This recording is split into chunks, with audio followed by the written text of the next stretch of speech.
You're listening to the ESO Network, your station for all things geek.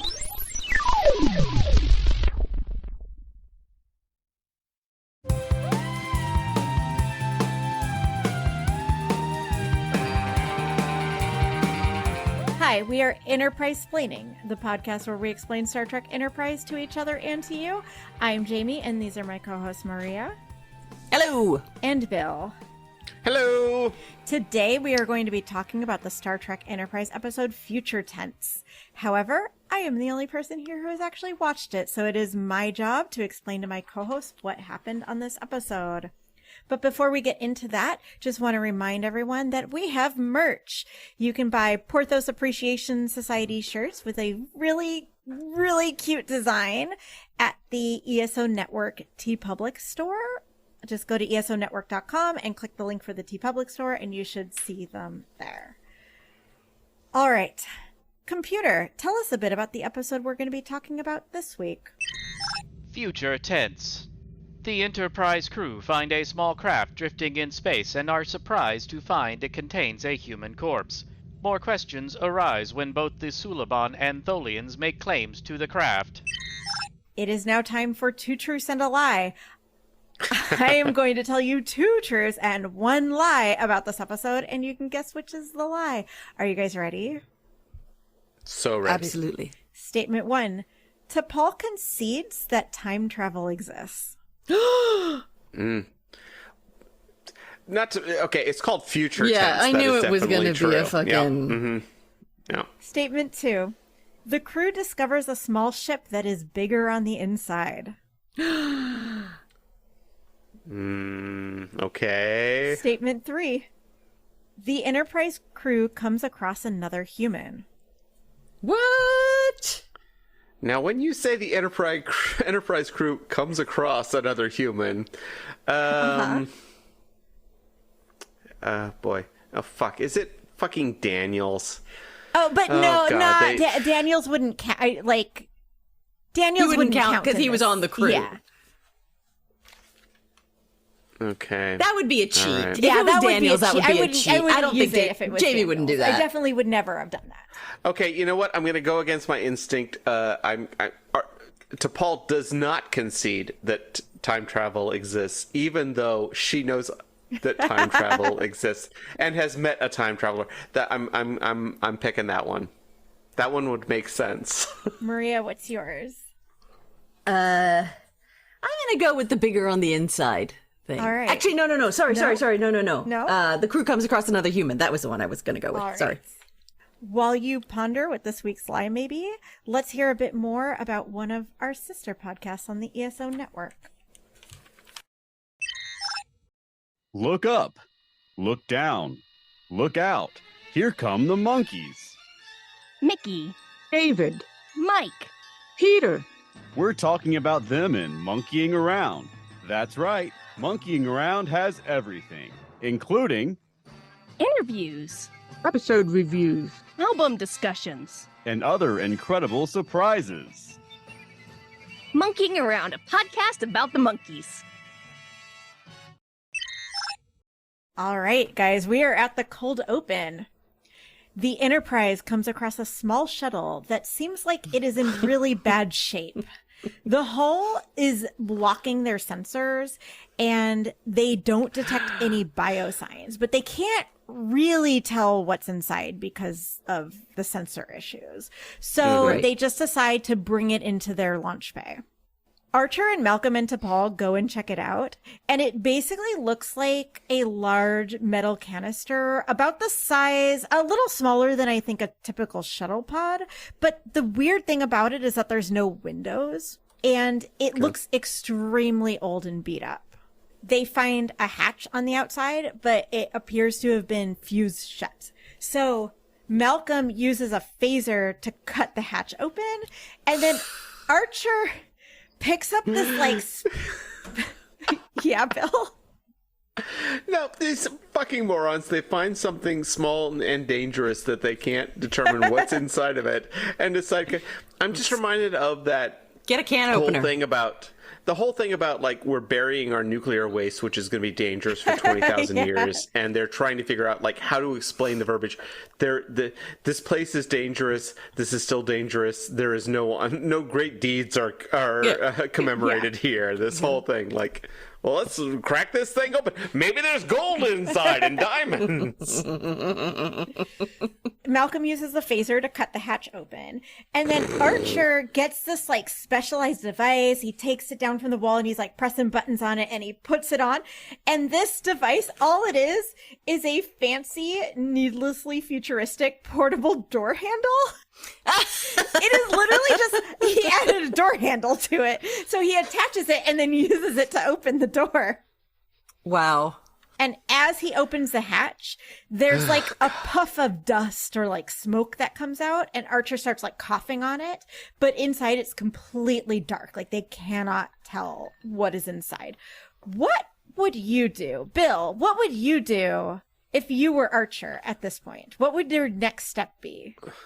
Okay, well, you're asking two separate questions. Those here. are two separate questions. Yeah, what would you do? What would I do if I was Archer? What would you do in Archer this situation? You open the door, but there's just like dust or smoke coming out. You're choking on it. It is very dark inside. You can't see anything on the inside.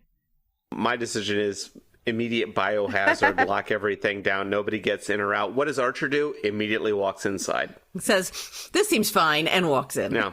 Mm-hmm. Yeah, I mean, I was going to say, at the very least, shine a flashlight inside. Oh, Sure. yeah, Oh, yeah, no. yeah. Oh, okay. Oh, Basic, sorry. We were going even beyond that. sorry. Yeah, fair. No. I was going to go, like, put on your gear or, protective gear, biohazard gear, whatever. Oh, no. Now he just walks into the dark. No gear, no safety precautions. He is still coughing because of the dust. He does not even shine a light in first. He just climbs in. And then after he's in, by the way, still coughing, T'Pol hands him a flashlight and he shines it around. Oh my Fucking God. simians. He's so bad at his job.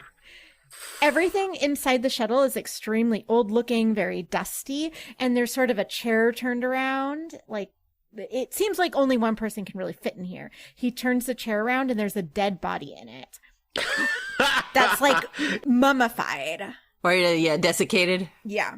Please, for the love of God, tell me there's a dramatic sting as he turns it around, like a music sting. Not quite like that, but there is like kind of like music Right. about out because it's a little creepy. And T'Pol scans it and says that the body is human. Damn it. Damn it. And that brings us to the theme song, which means it is time for the Diane Warren update of the week. The theme song, Where My Heart Will Take Me. Please tell me that the desiccated corpse turns around and it has a little badge that says Captain Archer. That would be so great. Yeah. All right. So I've talked in the past about the Diane Warren song, Dear Me. It's the song that she wrote for the documentary about her. In the documentary, it's sung by Kesha. Well, this week it was used in an ad. It's actually a PSA ad by the Foundation for Better Life. It's part of their Pass It On series. So this PSA shows like a teenage girl who ran away from home and then she returns home and then her family like hugs her and everyone's crying. And then it says, hope, pass it on. The song works really well for it because the lyrics to Dear Me are about like writing a letter to your younger self, telling them that everything's going to be okay. But Maria, I see your confused look and I think I know why. Tell me why you look so confused. Isn't the Foundation for a Better Life the Jehovah's Witnesses or the Mormons or? I don't think so because I spent a lot of time on their website and they say that they are apolitical and a religious. Huh. So if it is How interesting. possible, but they do say on their website that they're a-religious.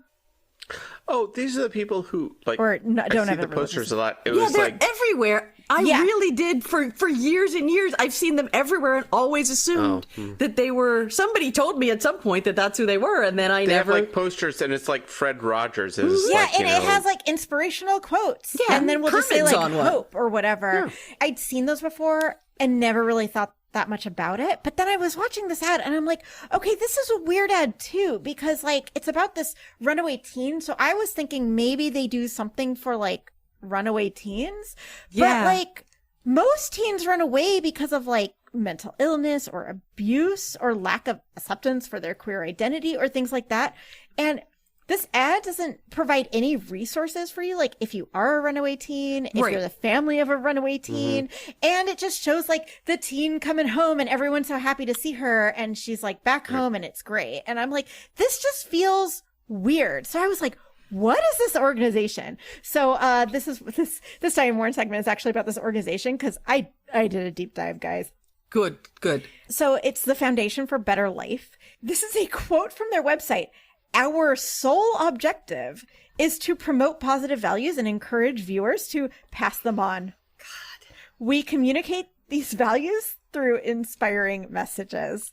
That's literally so like the ads where they're just like hope and stuff. That is the entire organization. That is actually all they do. I've never seen one of these posters that has offended me. No, So- they're not. We will get to that. Yeah. Oh boy. Okay. So saying that they do not accept donation. And I was like, Interesting. okay, that's good because they really should not be taking money for this because they're not really doing anything. But then I'm like, if they don't have any money, then where does their money come from? You know, like, how are they doing this? Yeah. As far as I can tell, guys, I am pretty sure this entire organization exists as a tax scam. Yeah, that I literally am online looking at trying to find their 990s to see what the hell's going on. They produce everything for free by just people who donate their time and non-monetary resources. All of their ads are free ad space that's usually given to, it's usually ad space that didn't sell that is donated to charity, basically. Right. So I really think they just do this as a place for like all the music they use is apparently also given to them free of charge. So Diane Warren essentially donated the song and probably got a tax break. So I really think this organization just exists to give tax breaks to celebrities and like TV stations and magazines and stuff. I'm okay with that. The problem is that they're taking up ad space for actual charities who could have that space. So I work for a nonprofit, so I'm like, who the fuck are these people and where's the I just want to know. They don't seen take the donations. Charities. I've seen the charities that use ad space, so yeah. Okay. That's shady as hell. Interesting. Yeah, it literally their whole Shady thing as is just inspirational messages. Like it's like I have a problem with that. I'm sorry. We have a government that is sliding into fascism by the day. We have government officials like kidnapping people off the street. There are pregnant people just dying because their doctors are too afraid to treat them in case they kill the fetus and get arrested. So the fact that this organization is taking up this like ad space, they're taking all these they're taking all these resources that could be used for a real charity that is actually doing something useful. This is a podcast about Star Trek Enterprise. I'm sorry. I just really went down this rabbit hole and I had to.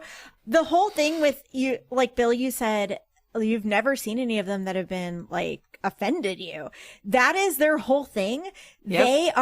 Their whole thing is we will not be controversial in any way at all, which is why all their messages are extremely generic. It's just like hope, love, kindness, because their whole thing is that they want to be as uncontroversial as possible, which is why they are about nothing. Anyways, that is this week's Diane Warren update of the week. I hope Diane Warren got a good tax break for this. I will say they do seem completely harmless. They're a tiny organization. They're really not very big. Yeah, Nobody's but getting they're any money. Like, we've all seen their stuff. No, I understand. I understand that. I just- agree with that. yeah, I I was just just think that I was they're- just like, are these fuckers scamming or money laundering or whatever? And none of that seems to be the case. They're small. They make no money. Anyways, let's talk about this episode. Yeah, let's do it. So, But that's fascinating, Jamie. Thank you. Because I literally always thought they were religious something. yeah. So, when we come back from the theme song, we are in medbay, or everyone is in medbay, where Phlox is getting ready to examine the body. T'Pol comes in and says that there are no ships or inhabited planets within several light years of their position, which we will very soon see is definitely not true. Archer says that he wonders whether the body may be that of Zephyrin Cochrane, because apparently Zephyrin Cochrane disappeared while piloting a one-man vessel. And after he was lost, there was a rumor that he was testing an experimental warp ship of some kind. But back in the launch bay, Malcolm, Trip, and Travis are examining the shuttle. It's a stealth ship of some sort. And so the only reason they were even able to detect it was because the hull was so damaged that it wasn't stealthy anymore. The ship is very strange. They can't even figure out how it works. There's no plasma exhaust ports. There's no thruster quad. There's nothing that seems like a power source or even an engine. Archer then calls up Admiral Forrest to let him know about this and to ask if Starfleet maybe knows something. Cause obviously this is a human, and Starfleet presumably is the one making all the advanced ships. So maybe they know something, but he is just as confused as Archer. And he tells some guy from Terra Nova. Yeah. Well, actually, he actually brings it up. He's maybe, I can't remember the name of that colony, but he actually mentions maybe that colony sent a ship at some point. Yeah. So yeah, Terra Nova is brought up here. But he tells Archer that he may have solved the greatest missing persons case of the century. Back in Launch Bay, Malcolm and Trip are removing a panel inside the mystery shuttle. I don't know what happened to Travis. I guess he gave his one line of the episode and now he's gone. He gave his one line and is done. But it's this panel that's on the floor. And so they take it out, and underneath there's some circular metal bits. But then on it, there's blue. It looks like somebody splattered blue paint on it. Okay. And Malcolm scans it and says it's some kind of biomatter or possibly organic circuitry. It's Hoshi. They found Hoshi. Maybe it's Sluggo. Oh. No. They then remove, it's this device thing. They remove that device with their bare hands, even though it's got this blue stuff on it. Biomatter. No safety precautions. Yeah, some sort of blue biomatter. And it seems like what that was just a cover. So after they remove it, there's it's very dark. There's a dark hole. And they shine their flashlights down, and it seems very long. And there's actually a ladder. Oh no. A what? A ladder. Oh. So it's it's the House of Blue Leaves. What? Yeah, I don't know what that's from. It's a book. Is it from House of Leaves, the book? House of Leaves, sorry. Okay. House of Blue Leaves I is a have play. not read sorry. that book, but I know it exists. I fucked that you think. Yeah, no. Oh, sorry. Yeah. House of Leaves, sorry. House of Blue Leaves is a play. These are two different things that I combined in my mind. I have listened to the music that goes with House of Leaves, but anyways. So there's this it goes down pretty deep. It looks like they're shining their flashlights down and they can't see the bottom. And Trip looks at Malcolm and just goes, how could a ship be bigger on the inside than the outside? Wow. Malcolm thinks maybe it's a hologram. So maybe it's not real. It just looks like it.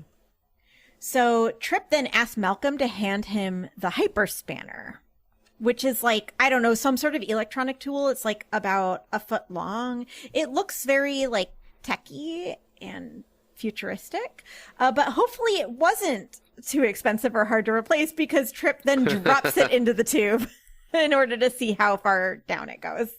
Oh my God, he just throws it into the... Yeah, he just drops it down. There was nothing else? You couldn't throw something else down there? Something less valuable, maybe? I don't know. But it takes a couple seconds and then we hear it clang on the bottom. And so they now know this is not a hologram. This is a real tube that does go down quite far. Trip then immediately starts to climb into the tube. And Malcolm is you're not really going down there, right? And Trip is I gotta get my spanner back. Oh my God. Tie a rope to it. Just when we thought Trip was doing so well in the last episode. We were he's really coming into himself and becoming a leader. And then Malcolm is like, okay, but should we not just call the bridge first and at least let them know?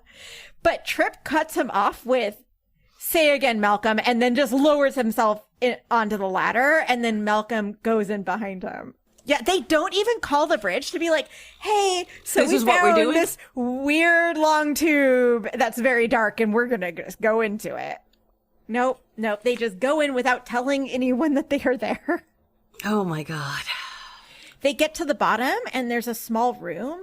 It looks like it may be like an engine room of some sort, but they can't recognize what type of engine it may be. Though Trip says it does look like the engine might have overloaded and caused a breach, which would explain what happened to the ship. There is an energy signature coming from one of the walls. So they pry like a device off of the wall that it seems to be the thing the energy signature is coming from, and they say they're going to take it back to engineering where they can like study it. Sure. So this extremely dangerous spaceship that we don't understand and is violating every law of understanding physics. we have a dimensionality. Mm-hmm. Let's take another part of it to another part of the ship. To our ship. Plan. Yeah. Just see what happens. Yeah, no problem. Back on the bridge, Travis says that a vessel just dropped out of warp and is on an intercept course with them. So again, they were like, oh, there's like no vessels for light years. And then like this vessel just shows up. I don't know. Maybe it can go at warp 10 or something. Sure. Right. It is a Suliban vessel. Oh, shit. But right. They're back. It doesn't seem to have many weapons, and it doesn't appear to be a combat ship. Okay. So it's like a little weird. Suliban. It doesn't seem like it came there to fight them. Oh, fuck. Future tense. It's the goddamn temporal Cold War again. Oh, Yeah, we're of back course in it this is. shit. Yeah, Okay. the word future in it. Yeah. The Suliban ship hails them. The Suliban, it's not Silic, the one we've seen before. It's the new Suliban. Says that they have a salvage claim on the vessel that the Enterprise picked up because they discovered it 3 days ago and then were sent to retrieve it. So I think like it was like a cell ship discovered it and then went back and then so this seems to be like a cargo ship that they're gonna like salvage. Okay. This ship. We learned that Phlox has a degree in maritime law, and Now, if you want law, go to Hoshi. She'll figure shit out. Okay, I actually took a law class in maritime law. Of course in you grad did, Jamie. school. I did not do well in it. It turns out I was not meant for law. Archer tells him that it is an Earth vessel with a human pilot, so it belongs to Starfleet. He doesn't care about their salvage or rights or whatever. And the Suliban says he is not interested in the corpse, only the vessel. And then the Suliban ship starts charging their weapons. So they don't have much weapons, but they do have some weapons. Archer tells them, you might want to contact your superiors. Ask for a man named Silic. He'll tell you I don't respond well to threats. wait, didn't they take Sulik prisoner? Like, did they give him back to the Suliban? Well, I don't remember, man. I don't God, remember. okay. But All right, no, fair enough. they definitely did When was not the last take him time we saw prisoner. Silic? I think it was, remember like Archer, Well, Archer went came- to their ship to like, Yeah. The last time I remember, in the pilot of the season. Right. Not the pilot, yeah, pilot, the first episode of the Sulik, season. like Archer came back from the devastating future, like took Sulik prisoner, But then took him to told him his to- ship for something. I can't took remember him to what. his ship, and it was like, isn't he a prisoner of war now? No, because Archer came back on his own in the cell ship. Okay. Yeah, he just left him. Boy, okay. But this threat apparently does not work because the Suliban immediately just starts shooting at the Enterprise. Like, I don't know what Archer thought was going to happen. Like, ask for a man named Silic. He'll tell you I don't respond well to threats. Like, what? Yeah, like who's gonna do that?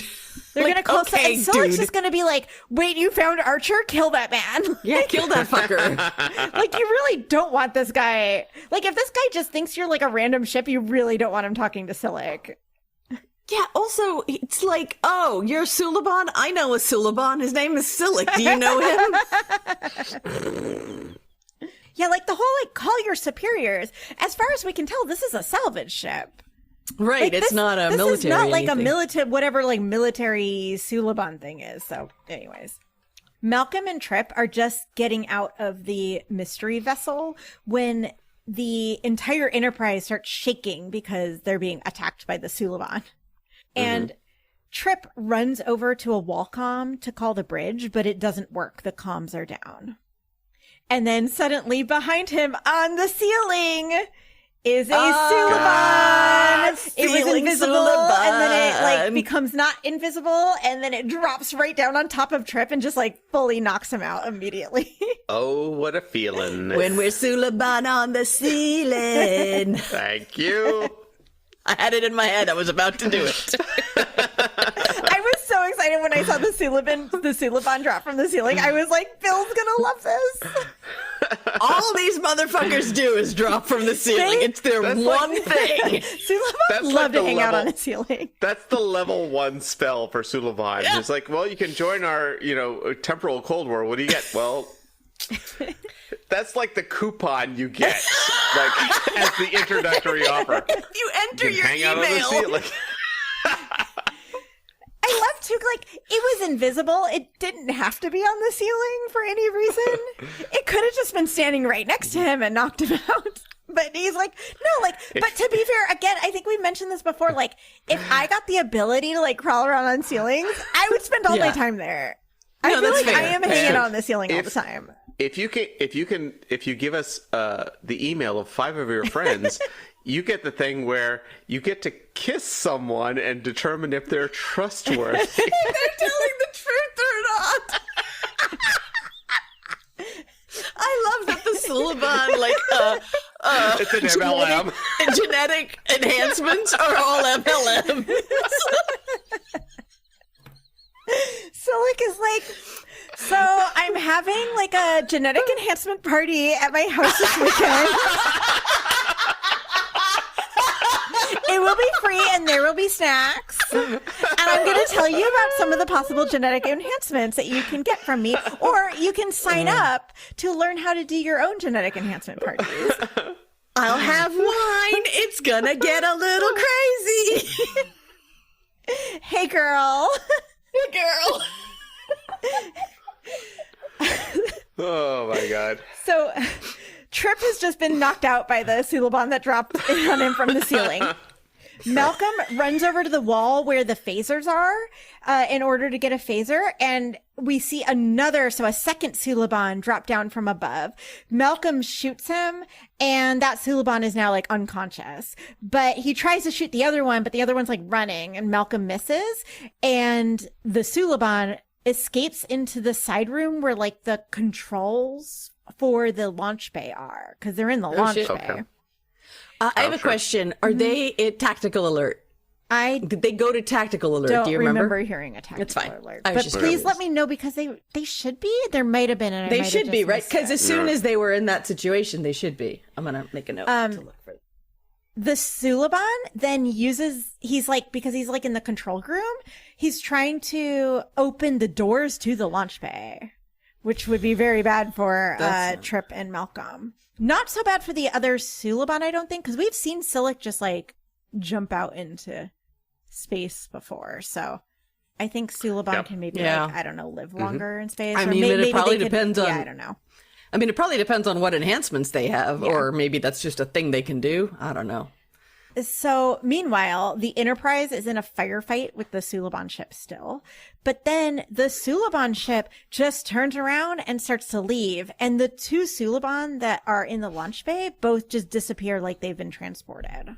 But the one Suliban that was in the control room could have opened the doors to the launch bay and was trying to, but then I guess didn't. They still have the weird thing. They still have the ship.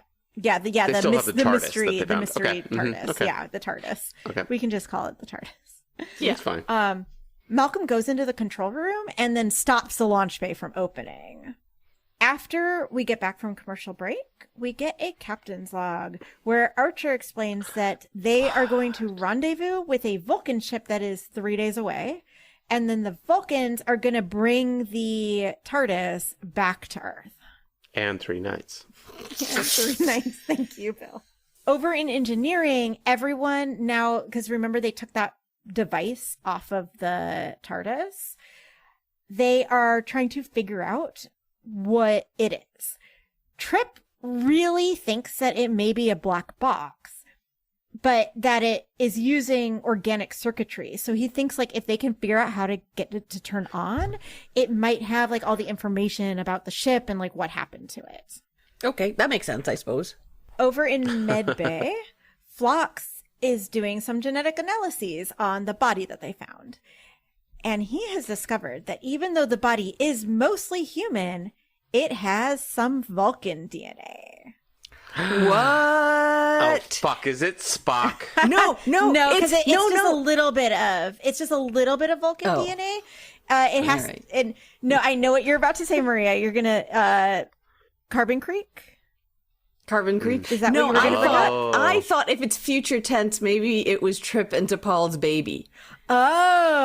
Oh, that'd be crazy. Wouldn't that So be when great? I first was watching this, I thought it might have been the guy from Carbon Creek. Oh, yeah, that dude. Oh, yeah, sure. there we He's like the great, like, because he had a child, but then it's like the great grandkid or whatever. So there's only a little bit of Vulcan DNA. That would make sense. Here we go. Do you have a little Vulcan in you? Got a little Vulcan. Would you like to?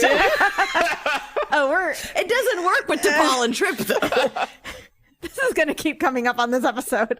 So That's Well, no, what he it's the said. guy. It's the guy from. It's the Oh, car. yeah. that's that fair. guy. Yeah, fair. this body, whatever Vulcan ancestor it had, was further back than great grandparents. Second foremother. So it just, and by the way, I will just tell you now, it is nobody that we know. It's nobody we've ever seen. We never find out who this is.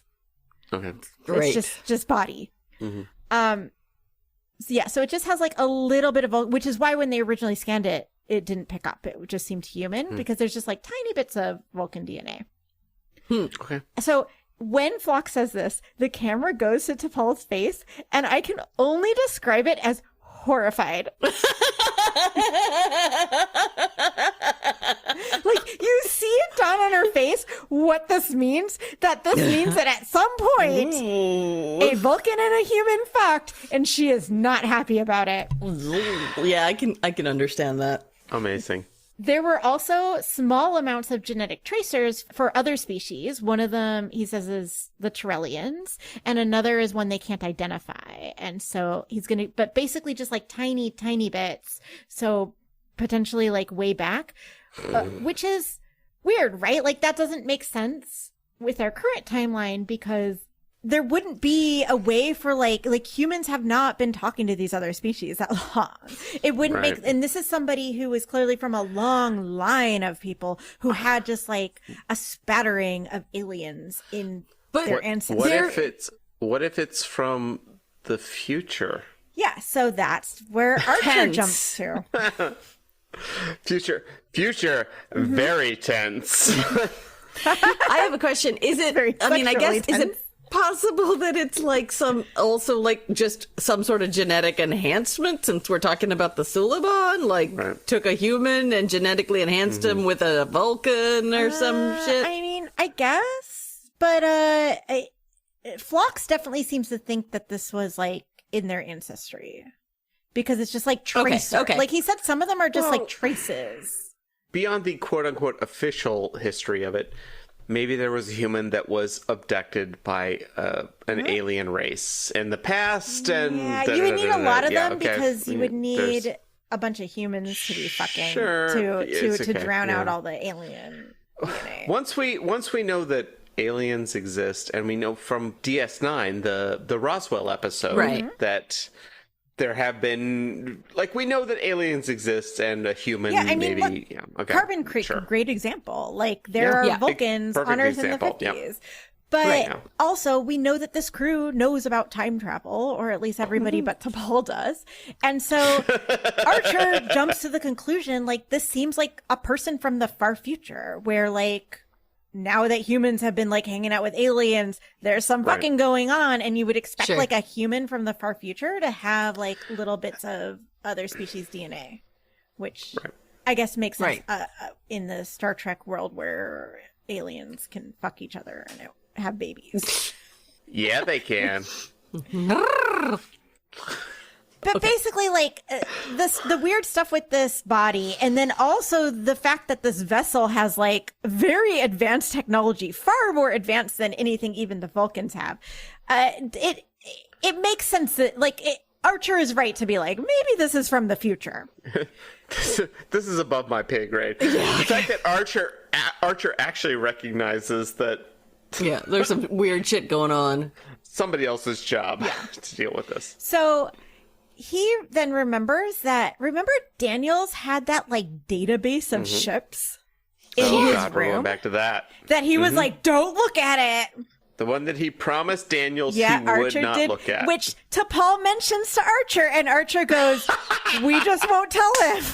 Yeah, Archer goes, fuck that guy, which is what he should have done to begin with. Fuck that guy and his rules. If he has a problem, he can come back through time and tell me about it. So Archer and T'Pol go to Daniel's quarters to check out the device. For some reason, when they go in Daniel's quarters, they do not turn the light on. So it's just, like, so dark. They just, like, sit in the dark in this tiny space together. What is with all the dark? Were they, like, low? Their power bill was high or something? They were like, we gotta keep everything It's dark. actually for the effects because the device was, like, the hollow thing. And I think right. You only looked good in the dark. But it is weird when they go in. And I'm like, why aren't they turning on any lights? They ran out of the fluorescent bulbs. Like, a fluorescent bulb burned out another part of the ship, and it's like, oh, we don't have any more because we left Earth before we were ready. You know where we can get these bulbs from? Oh, right. They took them all out. They've just been cannibalizing all the normal shit out of his quarters. We're out of toilet paper, sir. You know where we have some. Yeah, check Daniel's quarters. You don't need them. So Archer turns the device on, and the two of them start, like, flipping through the ships looking for any that look like their mystery vessel. And as they're doing this, they're having a little conversation. T'Pol says, few Vulcans have ever chosen to mate with another species. She is T'Pol is very hung up on this. Well, Well, and you'll see in the episode too, I forgot to mention in the early scene, I mentioned what T'Pol's face was. Archer's face was amused. Sure. He loves the idea of a human fucking a Vulcan. Okay, so she says few.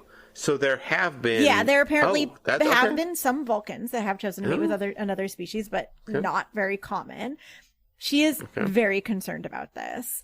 And she's very concerned that they could actually reproduce with humans. She's like, I don't see how a Vulcan could have a baby with a human. And Archer says, if a Vulcan and human did have a child, I wonder if he'd have pointed ears. It's like, that's where you're going? Like, of all the things about Vulcans, of all the interesting things that make Vulcans Vulcans, the pointed ears are, like, the least interesting. But they talk about the ears a lot on this so show. Much. They really do. They're Not just very on this show, obsessed on with all them. Star Trek, they are obsessed with that's Vulcans having pointy ears. We're overthinking this. This is a Spock joke. This is just we know what would happen. Yeah, we've already talked about this, but going back to the last episode with Saval, there was a scene with Saval where it really looked like his ears were very round. Really? And it was, I think it was just an angle or something, or the lighting. But I made a note, and I didn't say it in the second contact, but I made a note that was like, his ears are really round. I wonder if he got teased at school. You've got to think that that's Probably. like a thing that like some Vulcans have less pointy ears. So as they're having that conversation, they're also like looking through these ships, and I was laughing so hard for this because it reminds me. So me and my spouse, we have a bird feeder in front of our house, and then we're always like trying to identify birds. I will be like, wait, I think it's this one. And Eric will look and be like, no, look at the tail. It's like a totally different shape. And I'm like, but it has stripy head. And he's like, all of them have stripy heads, Jamie. Like, this is me and Eric, like, where he has so much good attention to detail. And I'm just like, I don't know, it's bird shaped and kind of the right color. So this is Archer and T'Pol. And Archer will be like, oh, maybe this one. And T'Pol will be like, no, look at the shape of the whatever. And like, it's like clearly not it. Oh my God. So they're going through these ships. I have a feeling I would love to hear from you guys next week. I bet a bunch of these are like fun Easter eggs. Right, Oh, right. okay. So but we'll see I'm what not we got. good at like recognizing ships. I'm but not great I would at it bet either, anything that a bunch of them are like actual future Star Trek ships. So they eventually do come across one that looks like their mystery vessel / TARDIS. It says that those vessels are from 900 years in the future and that they are powered by a temporal displacement drive. So it really is basically a TARDIS. It travels through time and it's bigger on the inside. Shit. Cool. Archer says that Daniels had talked about how future historians travel to the past in order to study it, and he thinks like maybe that's what this pilot was. Oh, I see. Then Travis comes in and tells Archer that there is an unidentified vessel approaching. Archer and T'Pol rush to the bridge. T'Pol recognizes the vessel. She says that it is Tholian. Oh, fuck it. Shit. The fucking Tholians. Fucking Tholians? Wait, I don't know anything about Tholians. Can you guys tell me? But what we've you seen know? the Tholians. We The have? Tholians have shown up, haven't they? Wait, are you thinking of the Bolians? Fuck. Tholians, Bolians, I don't know. Tholians are different than Bolians. Okay. Tholians are from the original series, the Tholian Web, where Kirk is caught in some sort of weird transdimensional accident. They are a mystery race. Do we see what they look like in that episode? I don't think so. I can tell you in this episode, we do not see what they look like. You might see like a screenshot of like a mysterious image, but no, Tholians are the Tholian web. They build a web around which a starship cannot escape, and the whole thing is the Enterprise has to save Captain Kirk web. from That's this cool. interdimensional accident. Yeah, and it's a really cool That's episode. a cool idea. Yeah. So Yeah. T'Pol says they're non-humanoid and they live in very hot temperatures of over 200 degrees Fahrenheit. And they are apparently extremely xenophobic, according to T'Pol, but T'Pol, I don't know. The Vulcans, I don't know if I trust them. But You know what the Tholians are like. Yeah, them Tholians. You don't want to go into their neighborhoods after 6 o'clock. T'Pol does say I'm sorry, this is just my new vibe, is that like T'Pol T'Pol is extremely just racist against every other, is xenophobic Extremely against every specific other racism. extremely specific. It's like but T'Pol does say that it is extremely unusual for them to be traveling this far from their own system. that is true. That is, they're very xenophobic. Archer in, hails TOS. them. Hey, in TOS, did you hear them at all? I don't remember that episode very well. It's that the Enterprise goes to one space. I think that you do. I looked on Memory Alpha just to see where they're referenced, and there's a quote. So I'm assuming there's a quote from the Tholian Web episode, which is the original series. So I'm assuming that they do speak. So we get an audio only feed when they hail, and it is just, they sound like it's like high pitched clicks and squeals, kind of like a dolphin, but way creepier. And then the UT translates over it, so you'll like hear like the clicks and then you'll hear the squeals, like and robot then voice. It translates, but in like a low pitched, like creepy sounding human voice that like has like a weird intonation. Hey, baby. I know we've... For this episode, we should get Steven to do the computer voice in that voice. Well, actually, and I think we actually thought it sounded kind of like Steven's computer voice. When we were watching, I think I said to Eric like that it was funny that it sounded kind of like Steven's computer voice. Oh, that's really funny. But I did find it weird that we hear their regular voice and then the translation, which we don't get from any other language. Oh, yeah. So never asked, right. never answered. The Tholians say that they are there to retrieve the vessel and that it's dangerous to humans because of its temporal radiation. Archer is like... And also the poisonous dust that Archer has already inhaled.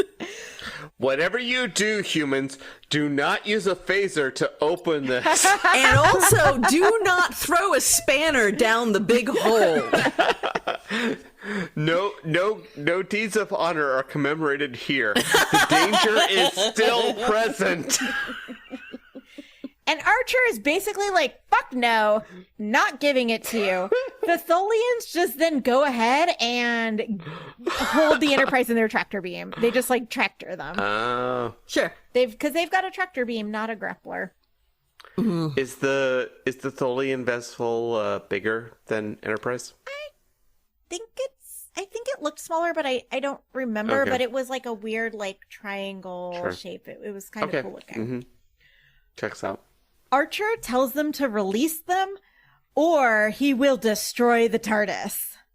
Dun dun dun. Because Archer loves a bluff. There is no fucking way Archer's going to destroy that thing. Never in a million years is he going to destroy that thing. But he loves to bluff. The Tholians apparently have never seen a bluff because this inexplicably works on them. Even though, like, I don't know what how would Archer even destroy it? Like, I don't know.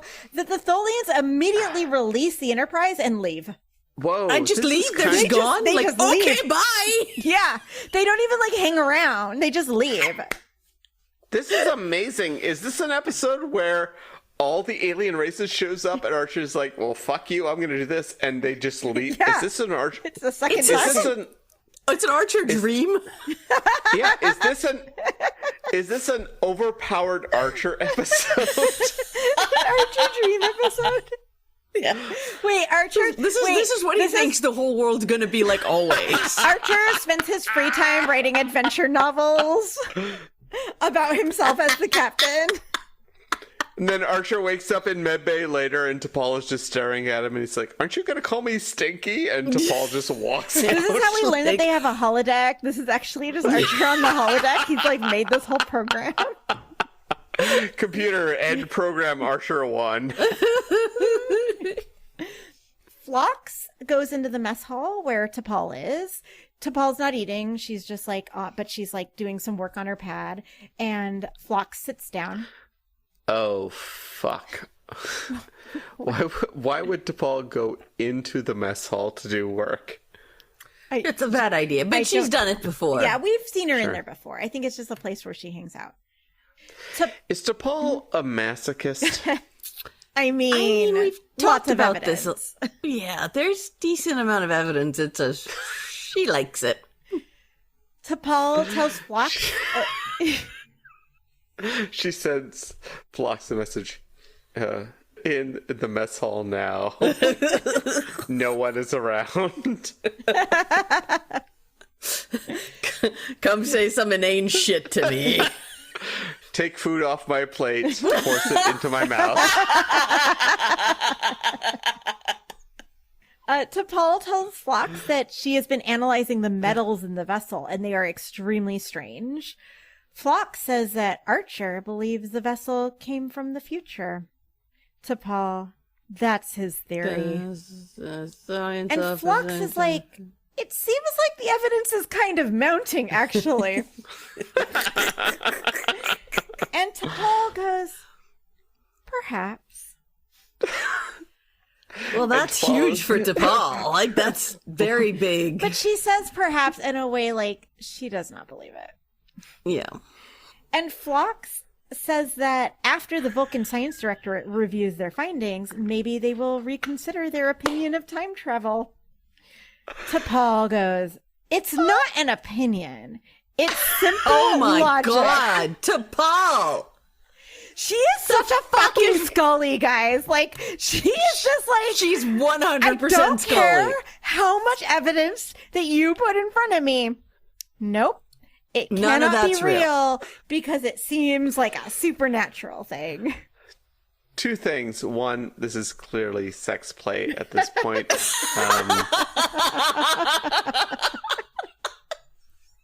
Two, this gets into the Vulcan ruling council is a military junta, and she literally cannot go against their opinions. Yeah. Phlox points out that the Denobulans once thought that they were the only intelligent species in the universe. And then the Basari made first contact with them and they were forced to reevaluate their beliefs. It's actually like a really sweet, like, I love the way he's not saying like, you need to, Lord, you should, he's like, uses an example of like, my own species, like we had this deeply held belief and then faced with evidence, we had to rethink it.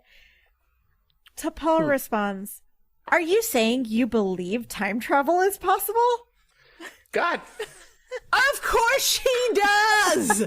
What? Like, there is so much evidence at this point. Sorry. Like, there is so much evidence. I really think T'Pol is just trolling at this point. Yeah, that's what it seems like. She 100% knows that time travel is possible, but she's like, she knows she can't admit it because it's driving everyone else crazy and she loves that power. Yeah, I like this theory. Oh, that's amazing. Phlox replies, surprises, Commander. I believe in embracing surprises. T'Pol, I prefer to embrace logic. All right, do you? I'm not sure you do. In like the first episode with this, I thought like, okay, by the end she's going to believe in it. The fact that we've now had multiple time travel episodes and she's still like insisting that it is crazy for anybody to even suggest that time travel could be possible.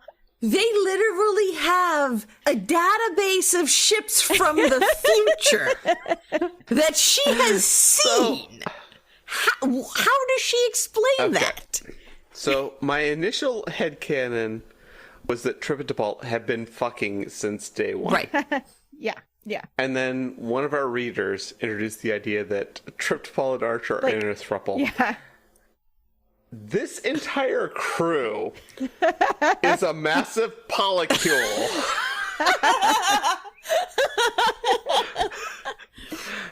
What we didn't see was the 3 months before Enterprise started, where Phlox was just explaining polycules to the whole crew and being like, and they were like, I like this. Maybe.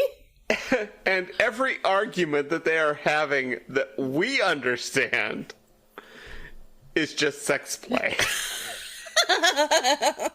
Yeah, time travel exists, doesn't it? Doesn't it? Yeah, it does. No, it doesn't. Say it doesn't. Look at this spaceship from the future that we have evidence of. We're never finishing this episode.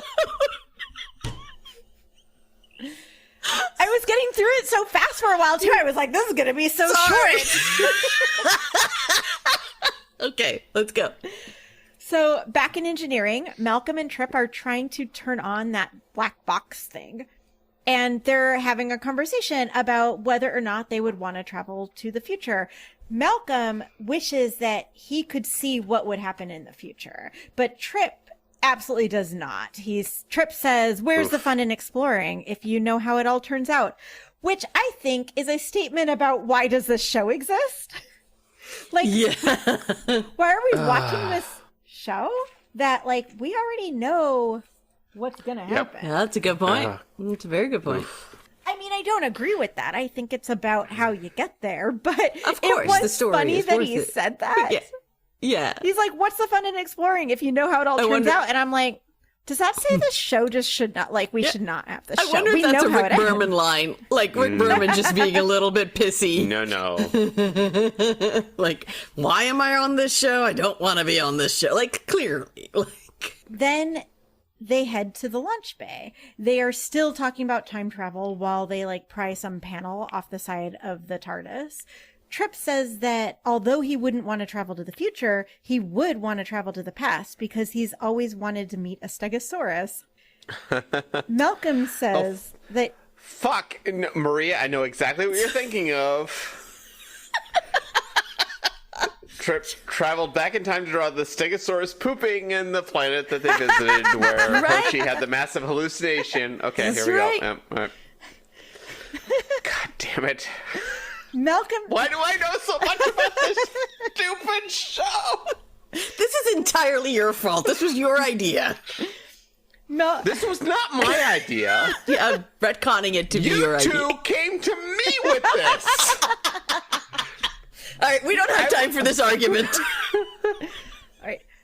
Malcolm says that he'd probably make a quick meal of you because since this is Enterprise, the Stegosaurus is male.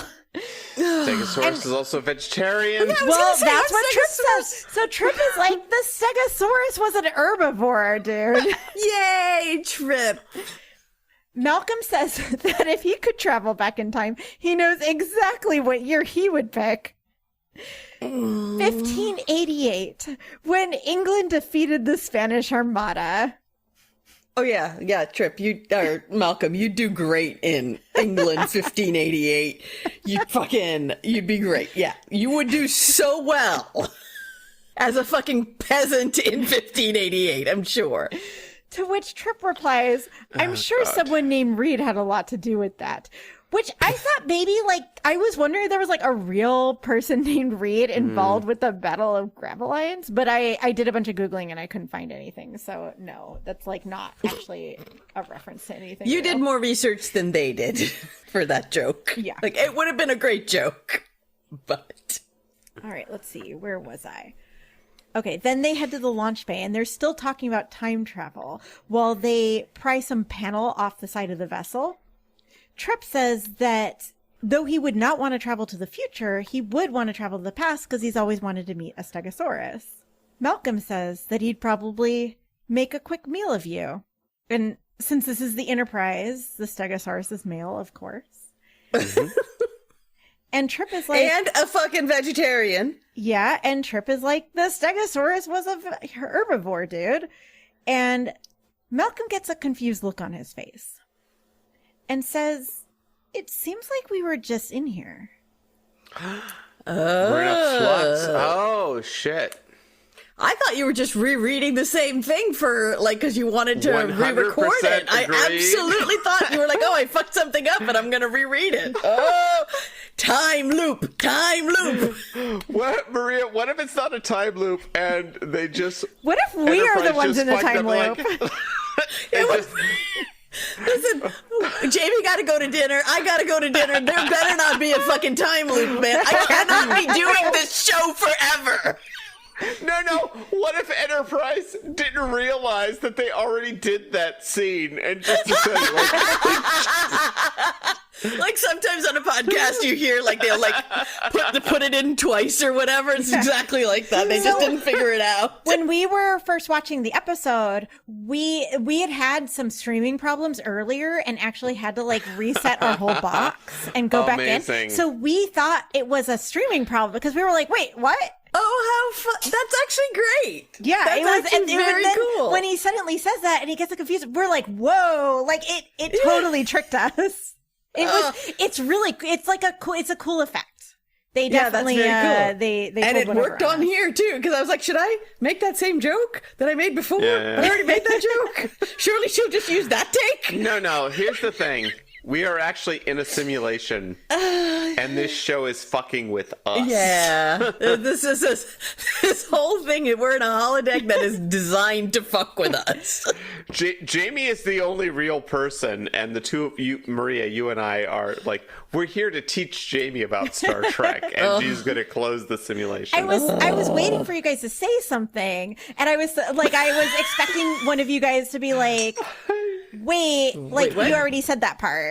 And then I was going to be like, wait, no, I didn't. This is the next scene.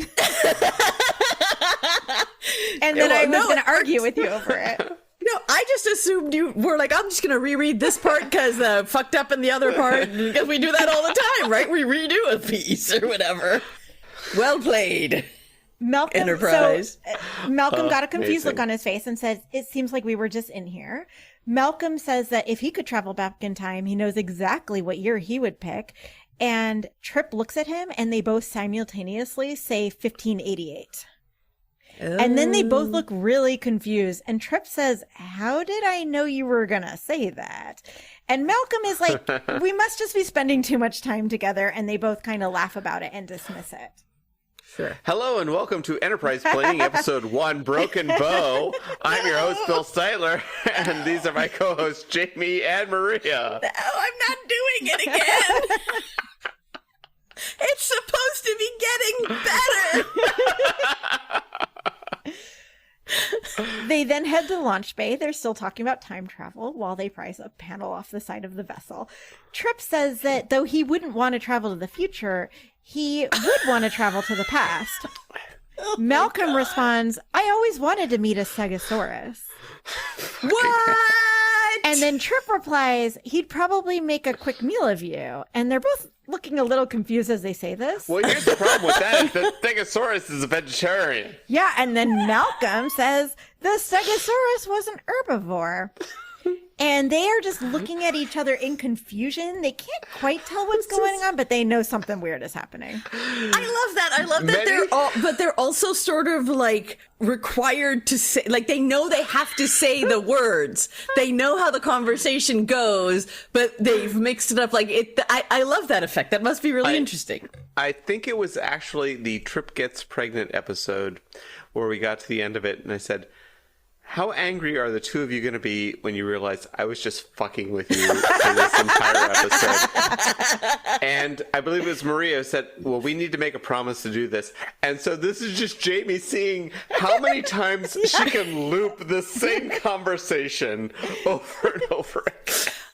I do think there is a challenge out there that is at some point each one of us has to literally make up an entire episode and see how far we can go to convince you guys that it's right. The problem is I could never make anything up that's as wild as the stuff that actually happens in Enterprise. Yeah, that's the problem. You're doing it now, Jamie. Just see how many times you can continue looping the same conversation over and over again. The best part about this is that it's like we've been recording for quite a long time, and so like we're all like we have to get through this, and Jamie keeps saying the same thing over and over and over again.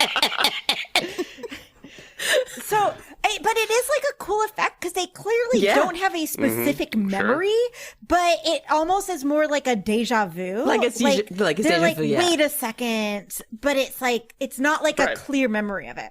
Right. So that is the last time we go through that loop. This actually sounds like a cool episode. If you don't do another one now, I'm going to be really disappointed. After saying that's the last time we're going to do it. One. The next we see them, they are telling Archer how it felt like they were having the same conversation. So they're like trying to explain this to Archer, but it obviously must be really confusing because they don't have like a specific memory of it. Right. T'Pol says that there are high energy particles coming off the mystery vessel. It may be the temporal radiation that the Tholians warned them about. And she says that it may have affected their perception of time. And then Archer's like, or they were in an actual time loop. Yeah. Was it chronoton particles?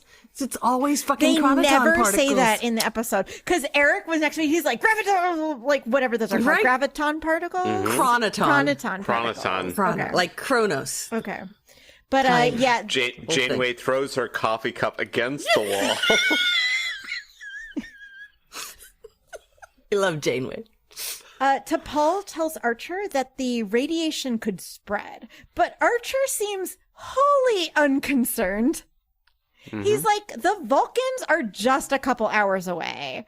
And T'Pol is like, yeah, but I'm not certain that we're going to survive that long. There are already 2 hostile species that may be searching for them. And Archer's like, it's fine. We'll just steer clear of them. He literally says, we'll steer clear of them.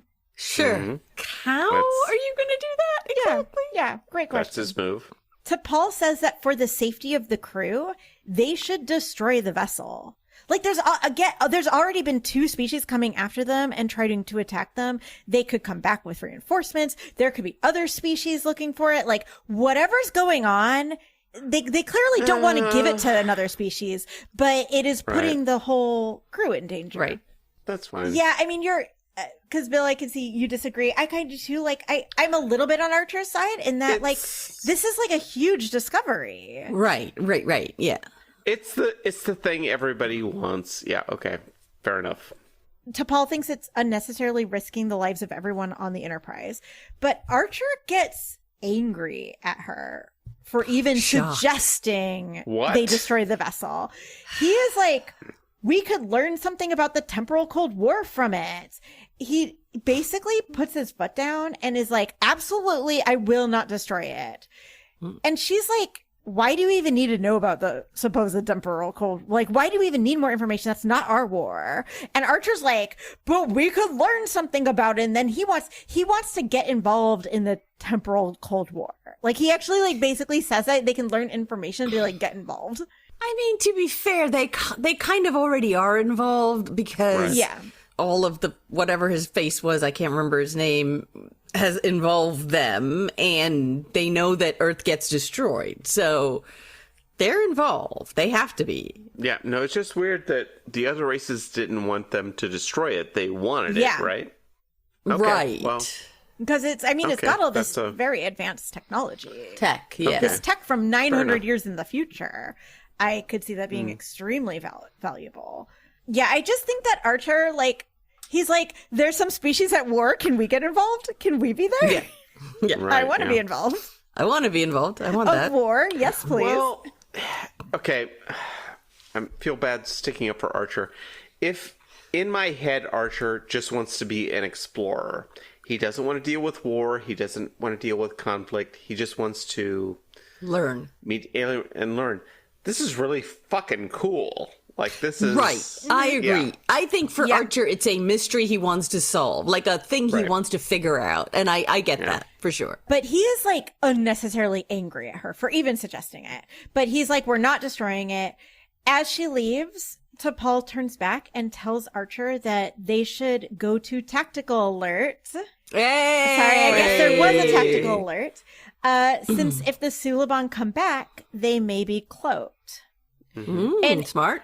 But also, I think that she's trying to basically be like, you realize if the Suliban come back, we're fucked. Yeah. The subtext is, you realize we're fucked, right? Yeah.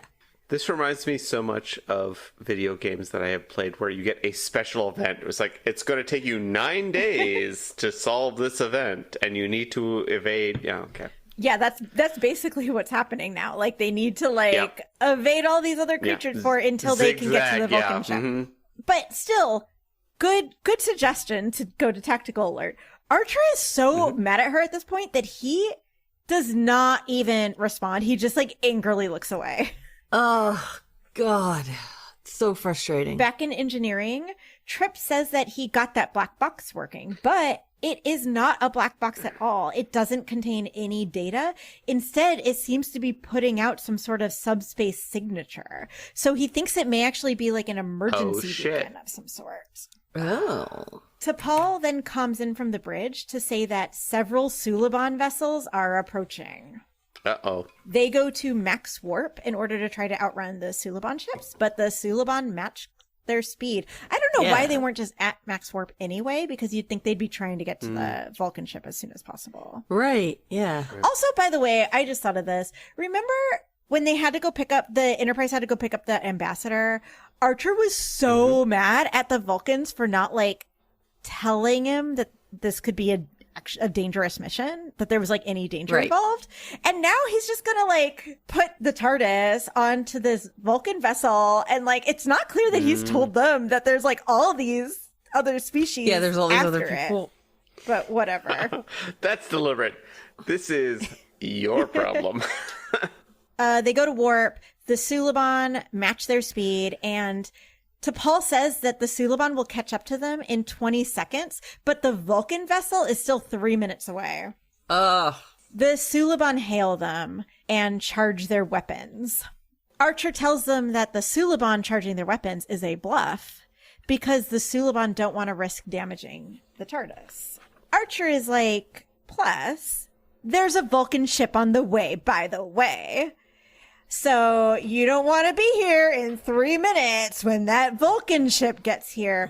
And the Suliban laugh at that. And they are just like, the Vulcans would never risk a ship to save an Earth vessel. Oh! Well, fair enough. Yeah, they make a good point. The Enterprise and Suliban ships, they're then in a firefight, and the Enterprise is like rushing to meet the Vulcans. They finally like get near the Vulcan ship and drop out of warp and go to the Vulcan ship. but there's something wrong with it. Scanners show that the crew is alive, but the entire ship is disabled and the comms are down. So, oh shit! Yeah, that Vulcan ship is not going to save them. Yeah, shit.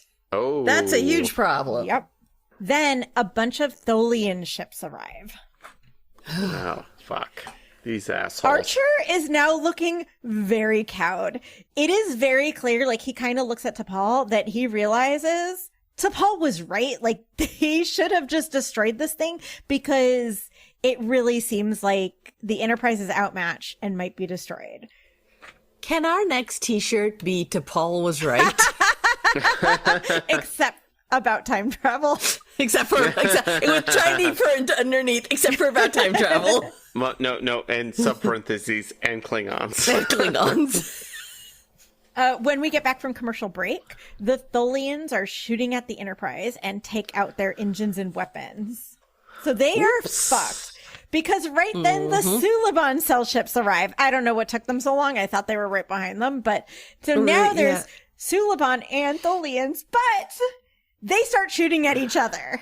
Because they're like, oh shit, they're going to get it now. So the Suliban and the Tholians are now shooting at each other's ship, while the Enterprise is just like sitting in the middle of this firefight doing nothing. Enterprise trying to Homer Simpson back into the head. No, then we see the USS Cerritos show up and then slowly turn around and blow up.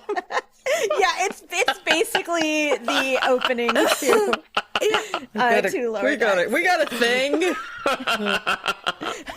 Archer calms into Trip, and Trip says it's going to be a couple hours before he's going to be able to get their engines and weapons back online. And so Trip tells him, instead of doing that, try to get that mystery beacon working in the hopes that whoever built that vessel will send help, and then maybe they'll just take out everyone. Oh, terrible idea.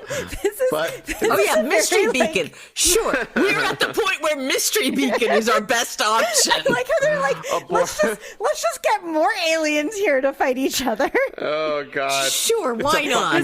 This is another old lady who ate the fly situation.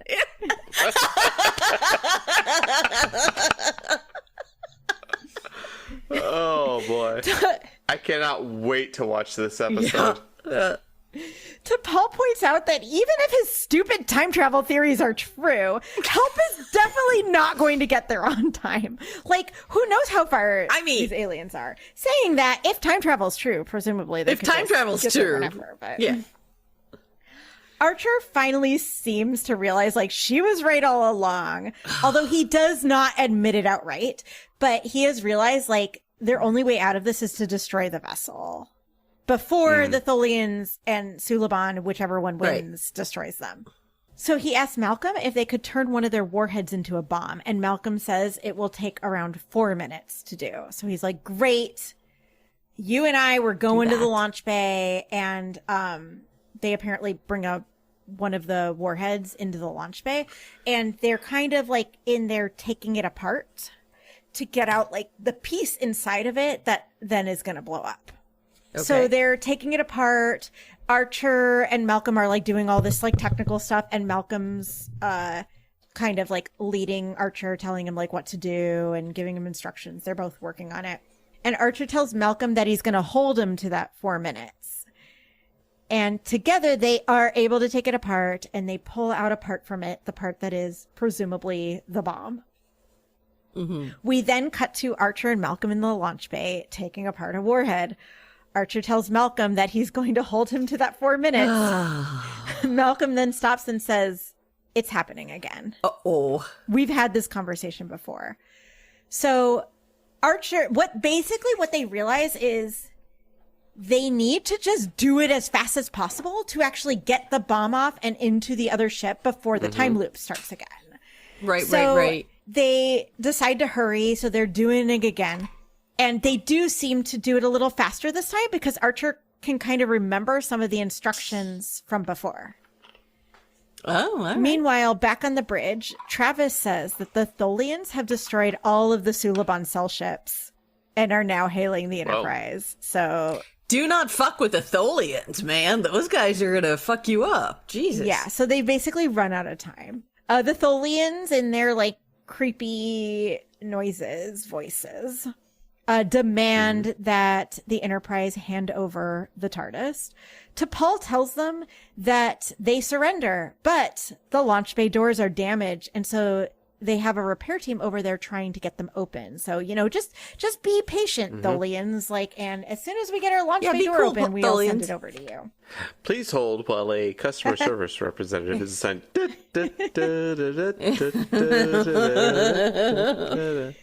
Your call is very important to us. The Tholians have... If you would like a call back. The Tholians have no time for this, and they're like, fine, we're fucking boarding you.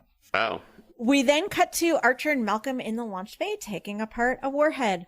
Archer tells Malcolm that he's going to hold him to that 4 minutes. They realize they're in the time loop again, and they're like, all right, work as fast as you can. So they are just like, and it's not clear how many times they've been through this loop, but it's clear that they're like speeding it up every time.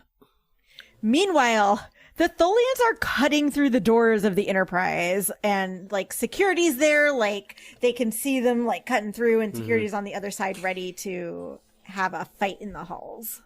Look, I don't want to get too into the time travel. So if this is just a stupid time travel thing, don't answer it and we can move on. But when they're doing this loop, is it clear that the Tholians are also looping? Yeah. So there's actually like a line about it where they think the loop is somehow only in the area around the ship. Only in that landing launch bay or whatever. They're not sure, but they do say we got to work fast because if time is not looping outside of here, that's a fucking problem. Right. They could just be doing that forever. It could be... Okay. They're like running out of time because time is moving outside of the launch bay. Every time they take their 4 minutes, it's another 4 minutes. Meanwhile, sorry, I did that part already. That was not that was unintentional. Let's say the Tholians are cutting through the doors. Jamie printed out multiple copies of her notes, but she didn't tell them to collate, so she just has the same pages. Back in launch bay, Archer and Malcolm finally are able to work fast enough to get the bomb part out and put it in the TARDIS before the time loop starts over. And so they get the bomb in the TARDIS, and then they run over to the control room in order to open the launch bay doors and let the vessel out. So they're going to like let the vessel out of the ship before they blow it up, which is smart, I guess. Better than blowing it up in the ship. Yeah, no, it's unusually smart for them. Sweet. So a Tholian ship gets the TARDIS in its tractor beam, and Archer is like, Malcolm, blow it up now. And Malcolm looks at him and is like, it's a little bit too close to the Enterprise still, don't you think? And Archer goes, now. Maybe chill out, man. And Malcolm is like, okay. So he like presses the button to blow it up, but nothing happens. The Tholians neutralize the warhead. Bastards. Over in engineering, Trip is working on the mystery beacon still when it suddenly just disappears. And then cut to medbay, we see Phlox looking at the body, and then it also disappears. Cut to outside the Enterprise where we see the TARDIS that's in the tractor beam, and it also just disappears. And the Tholians then just leave. They're just like, okay, I guess we didn't get it. We're done now. Bye. Okay, I guess Q showed up. Like, bye-bye. And then Hoshi wakes up and it was all a dream. Oh my god, sorry. One thing unrelated to any of this that I just thought of. Guys, when I was at Dragon Con, John Delancey was in the hotel room next door to me. That's so cool. What? Yeah, he was literally next door to us. Did you actually, like, talk? I saw him. So we when we were going to our room. Because I know you, Maria. You have no chill. No, I didn't talk to him. I did at one point see him go by, clearly going into his room. I was down on the lower level, and I like ran like a crazy person to try to coolly also be going to my room, but he was already in his room. I would have done the same thing. Oh yeah, I was like, maybe I can. No, that didn't work. But I tried to. So when we were going to our room at one point, we just saw this guy and there was a woman with him who was clearly like a handler, and she was clearly did not have any chill, because she was like, breakfast is at 9 a.m., but I can be here if you want me to be here at 9 a.m. I can be here and I can take you down to breakfast. And I was like, what is going on? And then I looked at him and I'm like, oh, that's John Delancey. That's fine. Yeah. No, I didn't talk to him or anything because I would not have any chill. But yes, No, I've seen you talk to Wesley. What's his name? Listen, Will Wheaton, and it was fine. Everything was fine. Okay, sorry. Please continue. So later on, Archer, Trip, and T'Pol are eating dinner. And Trip is like, it's too bad we couldn't have explored more of that ship before it was sent back to the future. And T'Pol is like, there is no evidence to support that. Oh, she's still like, nope. I should have known. Not from the future. I should have known. Not from the future. It's all sex play at this point. Yeah.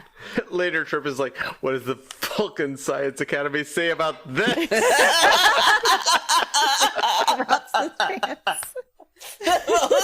Science Academy does not believe that your balls exist.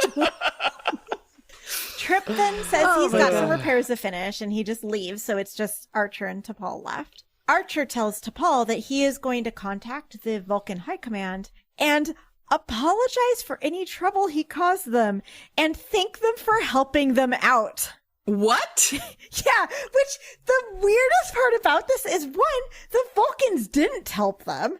They did not anything. And two, Archer didn't really I guess he did cause them some trouble, but... Well, they showed up and their ship was disabled. We never found out. Did we ever find out? Yeah, I think there's a line that then another Vulcan ship comes to tow that ship. Okay, but like they showed up. But how did it get disabled in the Tholians? I don't know how. I guess I don't know. I guess I have no idea. Now that I'm adding this to adding this to the list of things I gotta figure out. I gotta look. No, I don't think we know how it got disabled. I don't remember there being a line. Because, if it was like the Suliban or the Tholians, then they would already be there. And none of them were there. Right. Unless the Tholians left and then came back. Maybe that's how they got there so fast. Got fucked up. Yeah. Maybe it's just a really shit Vulcan ship. Like they sent their worst ship. It was just coincidence that it was we gotta send somebody to save the humans. Who's what's the lowest class ship we have? Send those guys. T'Pol says she's going to prepare a report on the incident for the High Command. Archer asks her if she thinks they will believe that humans and Vulcans... And this is where, when Archer's like, do you think they'll believe? I'm thinking time travel. But instead he says that humans and Vulcans will be swapping chromosomes one day. Oh, dirty. So dirty, Archer. But he also says it to her, in this weird way, because it's just the two of them, too. Yeah.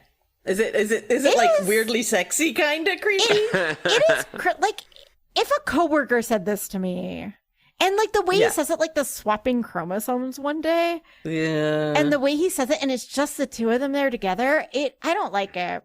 Yeah, that doesn't seem like I would T'Pol enjoy replies that they're more likely to believe in time travel. Roll credits.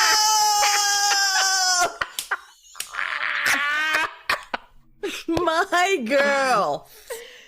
So overall impression of the episode, it was fine. I loved the time loop stuff. Was fun. It really got me. I liked the idea that they figure out they're in the time loop and they have to do it as fast as possible.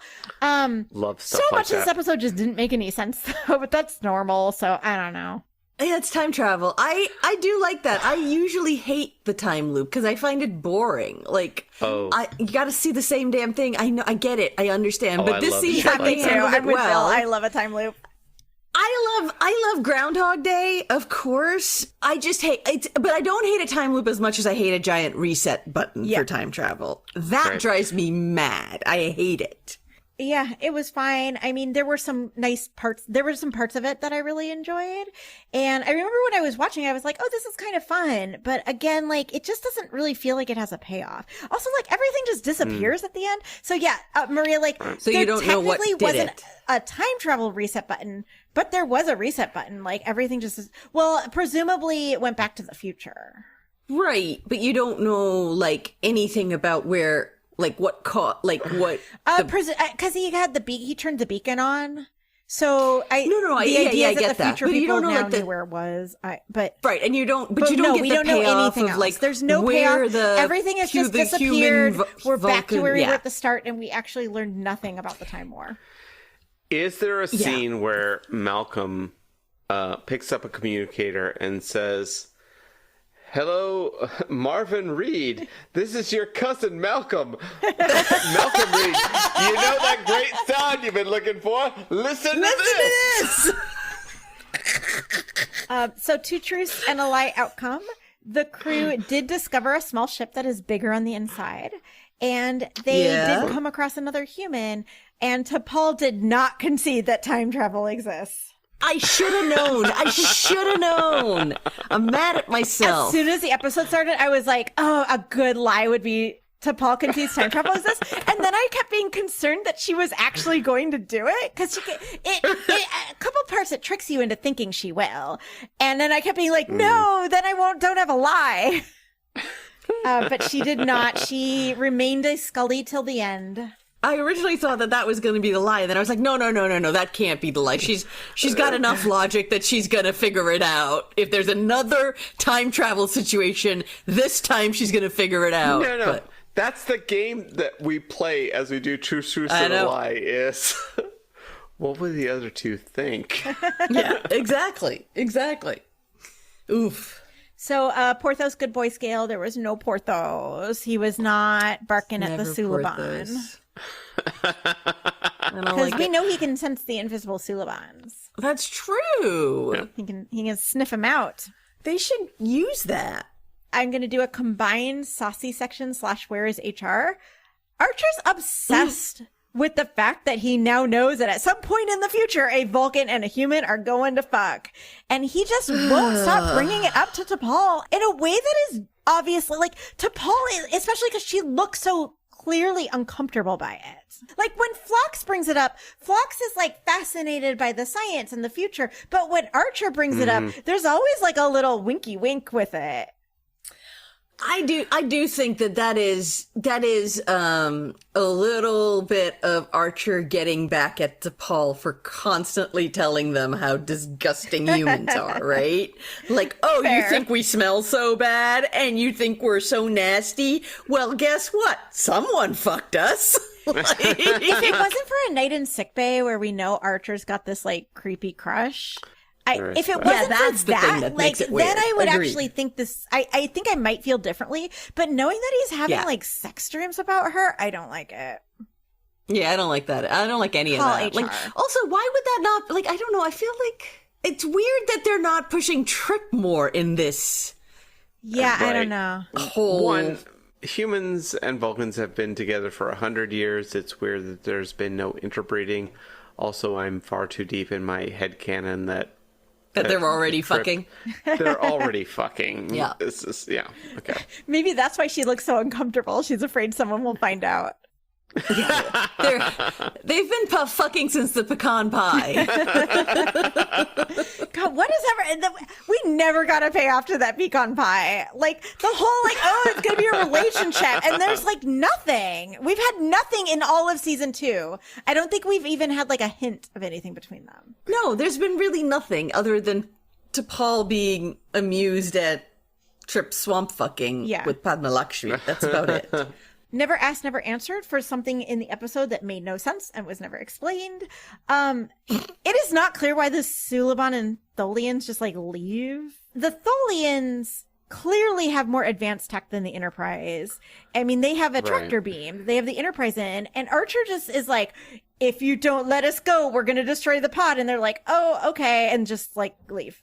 I mean, I guess maybe they were going for reinforcements because they did come back with reinforcements, but it just, I feel like they could have just called in reinforcements. They just seem to give up real easily. But the worst one is the Suliban leaving because they had a Suliban was in the control room of the launch bay about to open the launch bay doors. And there was nothing anyone on the Enterprise could do about it because he'd, like, blocked them. So if the Suliban had just stayed for another 3 minutes, they would have been able to take the TARDIS and leave. But instead, they just turned around and left for no apparent reason weird. when they were literally so close to opening up the launch bay doors. And then they just turn around and leave, and it's not clear why. And they don't acknowledge that being weird in the show, right? So it's not like we're going to get an answer in the future about something else. Like, it's not like Archer and Trip are like, why did they leave so easily? No, like, nobody seems to question it. Okay. I think Archer just thinks him telling him to call Silic worked. Yeah, I he's guess. like, I don't know. Awesome. Maybe it did somehow. I get that. Technical difficulties, which we say is for the most technobabble thing in the episode, but really it's just for anything like technical. Some tech shit we don't understand or want to talk about. If you remember the last episode that we recorded in Ceasefire, that they were about 13 to 14 light years from Earth. In this episode, Admiral Forrest points out that they are 100 light years from Earth.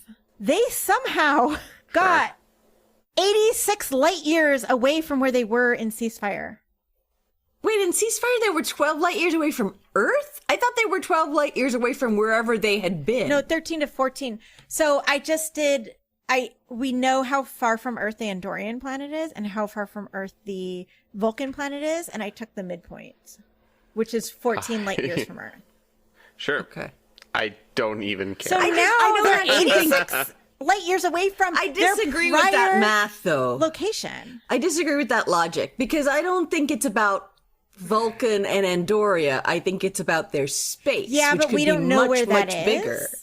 That's what I'm saying. So it but could we be. know that this is the midpoint between there. So I was just So maybe. Yeah. But if we No, know I get that's that. where their planet, the midpoint It could has to be be way somewhere out, between. But way, if way we know out. that they have two planets at that location, there has to be a midpoint somewhere in there.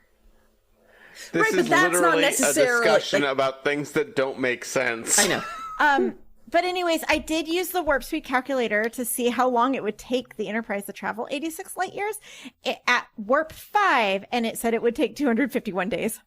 So, Okay. How did they get out Okay. here so quickly? Who knows? Doesn't make sense. Doesn't matter. I mean, it's been a year and a half.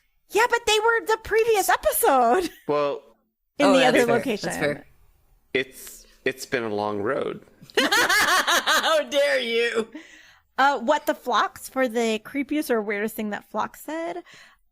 At one point, when they're in the mess hall and Phlox is talking to T'Pol, he says that he found Rigelian DNA, and then just says, that corpse is full of surprises.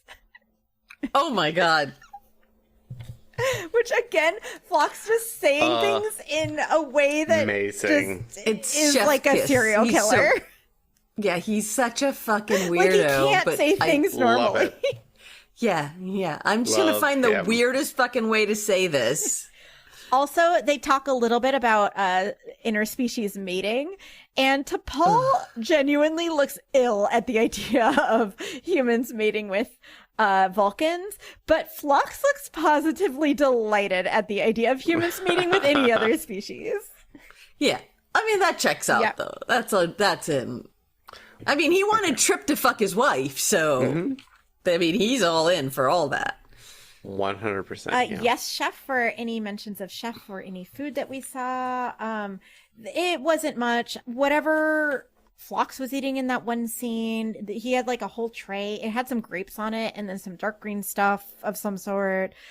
In the later scene at the end, T'Pol is eating a soup of some sort. Probably the plomic. Except Plomic we just broth saw or plomic whatever it broth is. on Stew. Strange New Worlds, and it was purple. But in this, it was. But it was bad plomic Yeah. broth. So in this, it looked So- more like a chicken soup. This is the segment of our show we like to call Will's Holorex, brought to you by Eric, trademark. Thank you. We all know what one William Riker is doing in his holodeck. That is right. He is binging Enterprise. But what do we think he should be doing instead? Bill, what is your recommendation today? Oh my god. My recommendation is for the book House of Leaves. Not House of Blue Leaves. It is a play. House of Leaves, which is an amazing piece of metafiction which I have failed on 3 attempts to finish. but I am promising myself I am going to finish. It is... How to describe this book? It is a book about... I know that it's weird and that there's like pages where like the text is upside down or sideways and stuff. Absolutely. Because I had a roommate in college who was reading it. That seems like that seems like a no for me, dog. It is a book that exists as a book. It exists in the footnotes, and it exists as a person who is discovering the book. House of Leaves. I'm going to finish this before I die. I promise you. Bill, have you heard the album by Poe called Haunted? I have not. So Poe is the sister of the author of House of Leaves. What? And wrote it like at the same time as like a companion to House of Leaves. And I have not read House of Leaves, but I have listened to this album quite a bit. A friend of mine gave me the book that it is falling apart. It is still in my collection. I swear to God, I am going to finish this book. Yeah. House of Leaves. Yeah. And it's also a tribute to their father who died. And it's got like, I guess they had like recordings of his voice first from something. And they like play recordings as in like some of the music, like samples. Cool. Eventually, I am going to recommend the book, The Cheese Monkeys, by Chip Kidd, who is the graphic designer who created the Jurassic Park logo, which is an amazing book. But yeah. Oh. Cool. House of Leaves. It sounds like you just also recommended that. Well, I like how you're like, one day I'm going to recommend this thing. Let me tell you all about it. This isn't going to be the day, though. Well, that's my metafictional recommendation. So there you go. Maria, what is your recommendation today? My recommendation has a little bit of a Star Trek link. It is a little show a very old show called Mrs. Columbo. You've heard of Columbo. Fuck. Yeah, you've heard of Columbo. There's a Mrs. Very Columbo? famous. Peter, there is a Mrs. Columbo, and she is played by none other than Kate fucking Mulgrew. What? Captain Janeway. Wait, is Mrs. Columbo Columbo's wife or mother or daughter? Okay, no. Welcome to the all meta. This is my recommendation, Bill. Shut the fuck up. No, sidebar. Welcome to the all meta recommendation episode. Okay. So the first season, Mrs. Columbo is, in fact, married to Columbo. Okay. However, apparently Peter Falk fucking hated everything about it. And if you look at the age difference between Kate Mulgrew and Peter Falk, it is significant. So... by season 2 or whatever, in those days, the seasons were real weird. Yeah. Because, like, if you look at it, it's like 1979 season. Like, it's not even... Anyway, but by the second season, she was divorced. We never see Columbo, but the show is still called Mrs. Columbo. She plays a reporter, spunky reporter, Kate Columbo, who becomes Kate Callahan eventually, who is a single mom raising a daughter who is presumably Columbo's kid, and solves mysteries. It's fan-fucking-tastic. And I will add this one other thing. Renee Auberjonois has 2 guest stars in it as 2 separate people. Awesome. It's fan-fucking-tastic, guys. Watch it. Welcome to Mrs. Columbo. I believe it's on the Roku channel for free. Welcome to one of the many Second Contact episodes for yeah. Oh, we should fucking watch that shit. Trying to disentangle away this. Mission. Away mission. Oh, trying to disentangle this. So my recommendation today, it's this little thing. I don't know if you guys have heard of it. It's called Dragon Con.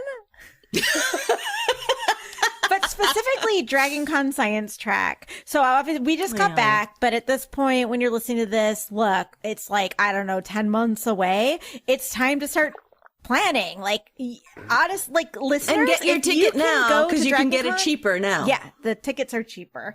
Also, right now is probably when you need to start trying to get a hotel room. Yeah, for sure. Dragon Con is so fucking cool.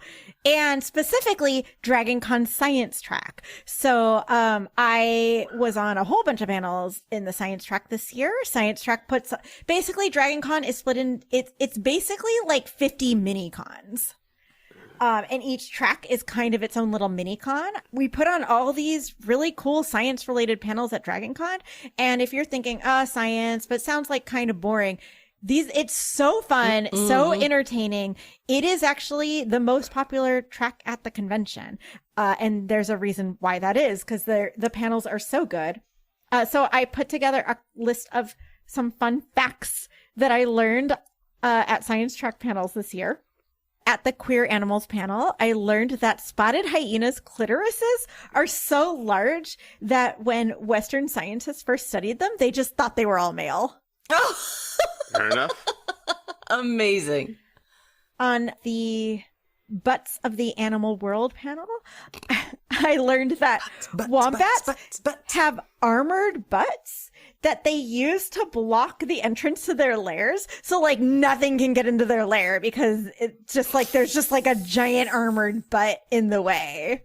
I moderated a panel about like the science of murder bots, where I learned that there are actual devices that exist today that they implant in people's brains where you can then use a remote control to essentially like pick and choose your brain settings for the situation. Unbelievable. So like people with Parkinson's can use it. There's like a setting that they can do that will reduce their hand tremors, but it also affects their speech. So they can't like speak while they're doing that. So they basically use the remote control to like swap between like, do I need to be talking or do I not want my hand tremors? That's incredible. That like exists today in Parkinson's patients. Like it is a real thing. It is just like some of the cool stuff that we see in Murderbots. And lastly, another panel that I moderated, the Life Forms in Space panel. I asked my panel of scientists, theoretically, let's say there's some large creature that just exists in the vacuum of space. How would it move around? And their suggestion was like, it would probably fart or burp in order to propel itself in a certain direction. Oh, yeah, that makes sense. Expel something. It's got to expel something, yeah. Yeah, like, so if there was, like, I don't know, a space whale, the way it would move through space would just be to basically fart in the opposite direction than the direction it wants to go. So next year's Dragon Con, it's over Labor Day. Could not recommend it enough. Please come. Unless something goes very wrong, I should be there. Yeah, it's an incredible experience, and I really don't think there's anything like it. Like, I moved to San Diego this year, and I went to San Diego Comic-Con, thinking, oh, well, maybe this is a potential replacement for Dragon Con. It is nowhere near. Like, I just think that the fact that it is all these, like, 5 hotels that are very close together, and there are all these different tracks means you can really curate the exact Dragon Con you want to have. So, Jamie, you spent a bunch of time at the science track.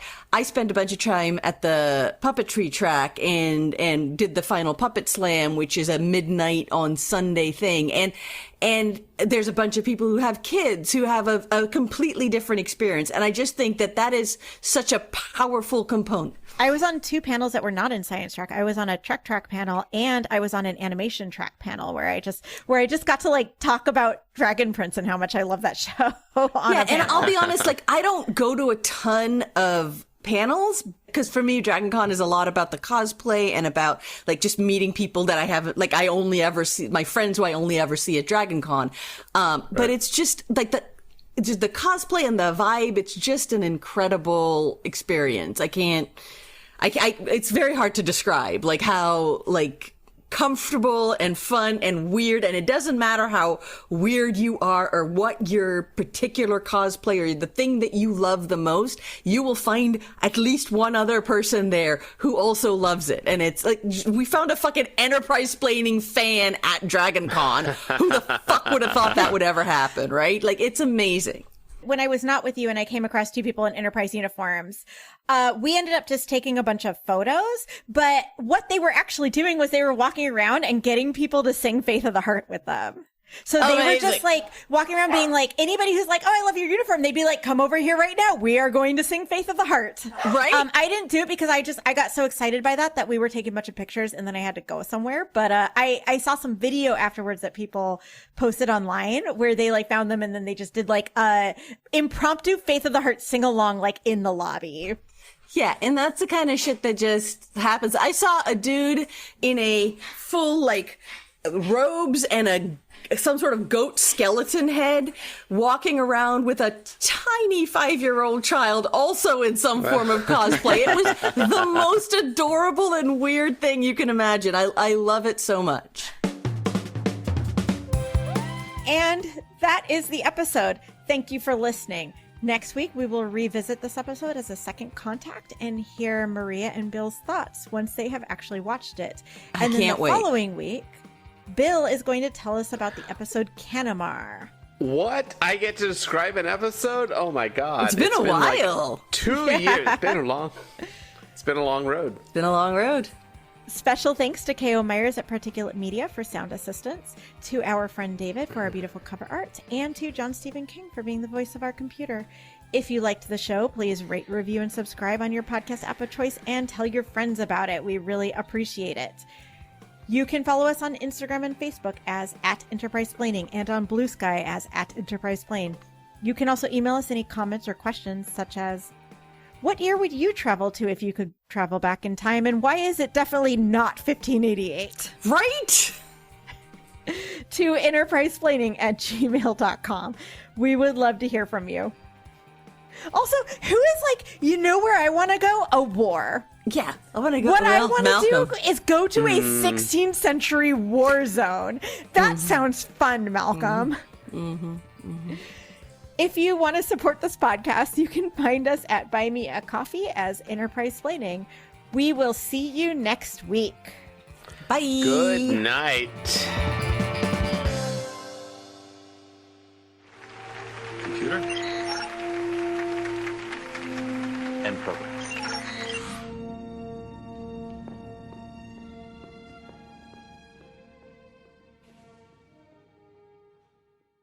And you would expect like a human from the far future to have like little bits of other species DNA, which I guess makes sense in the Star Trek world where aliens can fuck each other and have babies.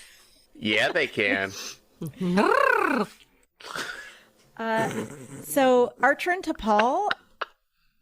I'm sorry. The fact that you made that sound and immediately put yourself on mute. Sorry, I'm just trying to avoid. Steven's like washing his hands and stuff. I'm trying to avoid background noise. I'm like, I'm going to unmute myself to go. I understand. I will be taking no further questions. Boom!